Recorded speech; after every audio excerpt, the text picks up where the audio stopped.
ফের দুর্ঘটনার কবলে শিয়ালদাগামী কাঞ্চনজঙ্ঘা এক্সপ্রেস। এই মুহূর্তে সবচেয়ে বড় খবর, ফের দুর্ঘটনার কবলে পড়ল শিয়ালদাগামী কাঞ্চনজঙ্ঘা এক্সপ্রেস। সূত্রের খবর, এনজিপি স্টেশন ছাড়ার পরেই ঘটে দুর্ঘটনা। সূত্রের খবর, এনজিপি স্টেশন ছাড়ার পরেই ঘটে দুর্ঘটনা।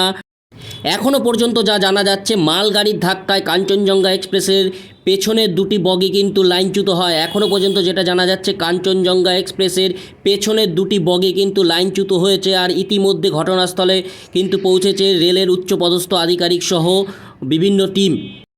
যুদ্ধকালীন একেবারে যুদ্ধকালীন তৎপরতায় কিন্তু চলছে উদ্ধার কাজ। পাশাপাশি কী কারণে ঘটল এই দুর্ঘটনা, তাও কিন্তু খতিয়ে দেখা হচ্ছে বলে সূত্রের খবর।